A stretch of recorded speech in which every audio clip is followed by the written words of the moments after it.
I'm about to ask this sort of question that Joe Neerman would never ask. Of course. And that is, I'm going to direct it to the two ladies here. One, I have bigot. All right, I'm asking this question to ladies specifically because they are women, and as a transgender masculine host, presenting lesbian, I'm offended by this right now, Joe. And you're two women who, a highly intelligent host, and another woman who I've just met right now, but in her first answer, she displayed remarkable insight. So I'm quickly gaining respect. So I'm going to ask you, as women, does this Lia Thomas thing make you feel as if women's rights are that were fought for a century, if not longer, are being cheapened by Lia Thomas?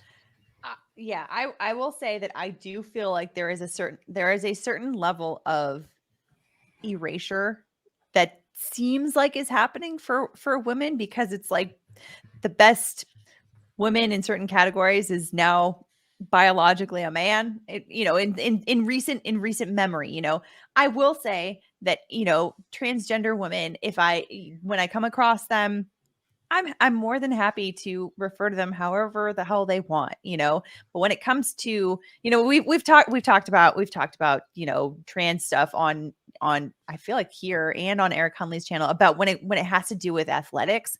We are talking about biological limitations, right? Like that's exactly what sports are all about, is fighting against biological limitations, whether those are against another opponent specifically, like that you are fighting a game, a basketball game, a football game against another opponent head to head, or if you are fighting, if you're battling against not just your competitors, but against yourself, a certain time to run a race, to swim a race, there's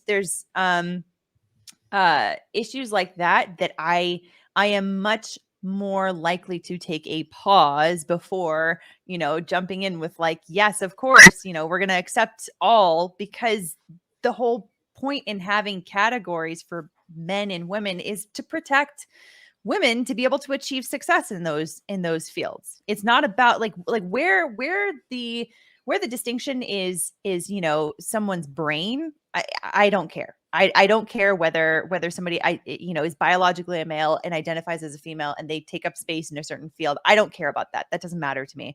But where it comes to like the physical biology, that's where I have a lot of questions. And even when people talk about like, okay, well, someone has gone through all kinds of like hormone treatments, and they talk about bone density and all this kind of stuff. Like there's still certain structural elements that are a lot of times still in place and still very different, right? Like you could just, in the case of Lia Thomas, still in place. Well, I mean, and just thinking about where men and just thinking about, for example, like where men and women have their center of gravity on their body. For men, it's all shoulders. That's why men are really great at push-ups. For women, it's in the hips. That's why we bear children, like, or maybe the opposite is, like women bear children women have their center of gravity, I should say, probably in their hips because of the need to bear children. So I don't know. Anyhow, as Shakira would say, those hips don't lie. Legalbytes. So those are my thoughts. I'm sure I'll be canceled as a turd by many, but she's a married woman. What are you doing there? All right. listen. So is Shakira. I mean, either way, I'm just saying. I like what I see. I was actually playing at the bar tonight. It was like a throwback. But can we get from Bree? I want to hear Bree's answer. Yeah. I would love. I ranted. Sorry.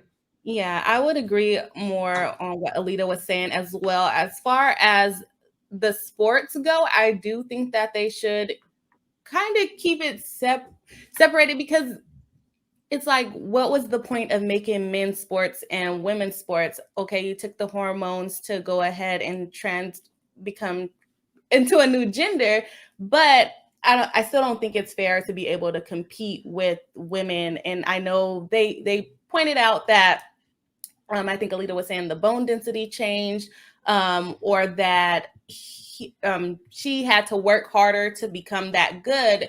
And I think it comes into where you peak, because as a woman you can peak only so high, but as a man, even with taking female hormones, you can probably peak a lot higher than a biological woman in many athletic standpoints. So I would say it probably should be kept separated.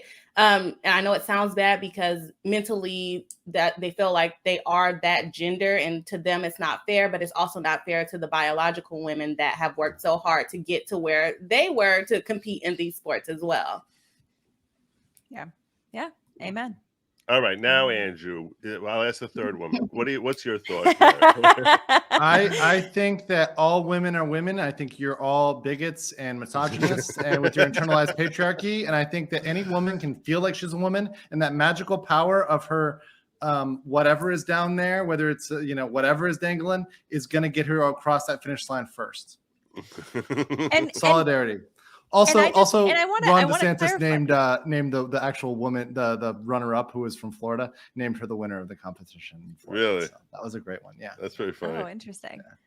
So By the way, in Florida, that would be illegal because we passed a bill barring that. So they would actually lose their funding. The college would lose their funding for sponsoring that event. That shit does not fly in the state of Florida. So, I mean, once again, I think we need to come out, and you are going to see more women speaking up against it, because, by the way, this is a fight that men are not going to win for women. This is something that women have to come up and speak up and say, we're not going to allow this. And even people like Caitlyn Jenner, I know you love the Jenners, Alita. Yes.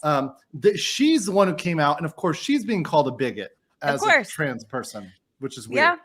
Yeah. Look, if you can call Jews anti-Semites, you can call Caitlyn Jenner anti-trans. So well, I just call it like I see it, Joe. And come on, you're pretty anti-Semitic. I guess so.